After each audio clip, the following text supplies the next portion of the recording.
Hello everyone. So what I want to show you is how you can install something called Mouseflow onto your website. Now Mouseflow is a free and paid software that you can connect your website to, which allows you to actually see what's happening on your website. So you would actually get heat maps and things like that.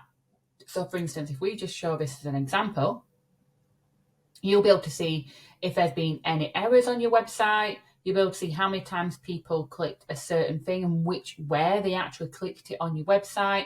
Be able to see where people are scrolling through and things like that. And there's quite a few different products that allow you to do this. Mouseflow is just one of them that we are covering today. So sign yourself up. And then once you've signed yourself up, you'll be presented with this bit here, where it's asking you to basically install it on your website. So if you click install now, it's going to come up with 3 different options. Now, I'm personally going to do the Google Tag Manager way, but I will mention how you do both of these ways as well. So if you did do WordPress, you would click WordPress here, and then you would need to put some information in here, as you can mention, and I'll follow these instructions. I'm not actually going to do it this way on this one. I'm going to use the Google Tag Manager to show you how to do it, okay? So first, you want to log in to Google Tag Manager. If you haven't got this set up, you're going to want to look at some videos on actually getting your Google Analytics set up, or get in touch with us and we can see what we can do to help you out. So in here, it's literally going to tell us what to do, where it's telling us that we now need to create a new tag, okay? So what we're going to do now is in Google Tag Manager, we're going to press new tag, and then where it says tag configuration here, we're going to press this little pencil at the top right hand corner, and then what we need to do now is actually need to choose the tag type. So if we scroll down, I believe it is, where are we? Let me find it. There we go. You can see Mouseflow. So this is the one that we want to do. So if we click Mouseflow, it's now come up here, Mouseflow here, and then we're going to want to give this something like a name or anything later on, but we can do that up here. So if we just go here and press Mouseflow, okay, then we know what this is. Next up, if we go back into this, it's got asking for product ID.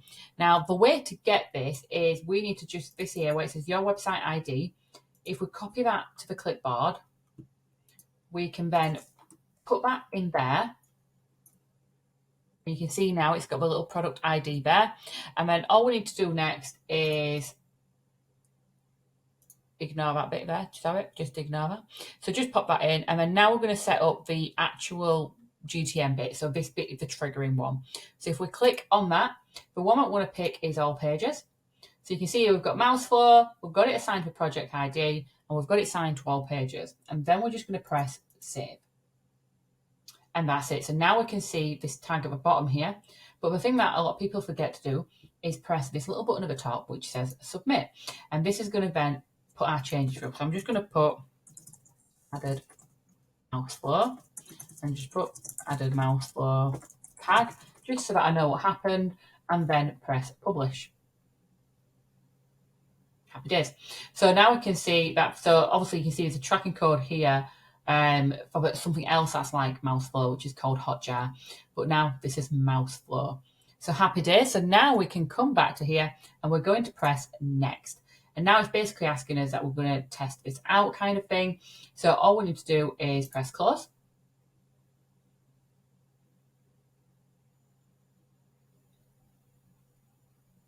It's having a good old think.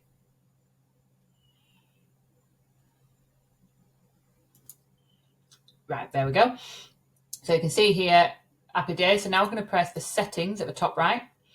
And down here, we're just going to click next off all these.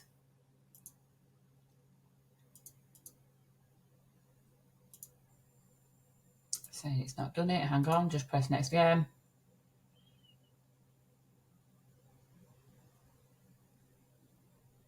Okay. Go back to the website again, press settings, and it should say website overview. So let's go back to the dashboard.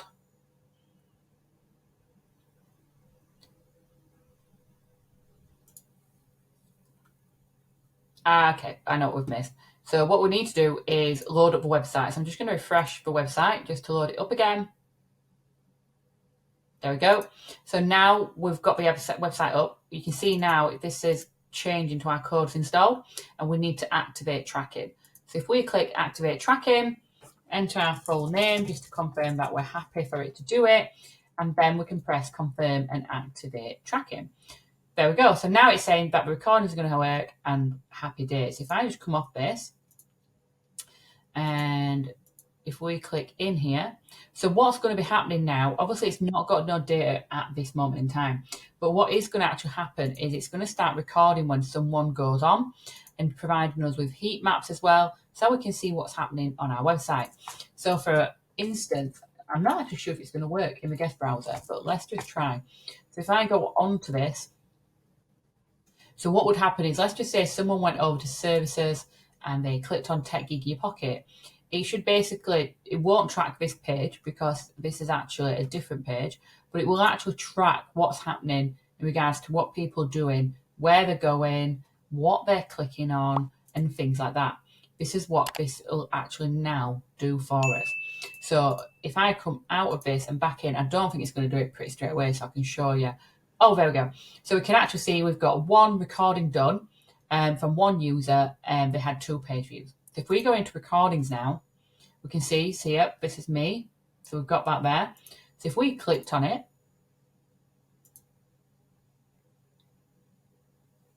and press this play button on the right hand side,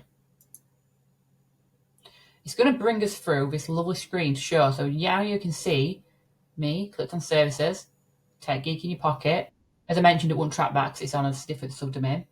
Then it's showing where I've gone and where I've scrolled, where I've clicked.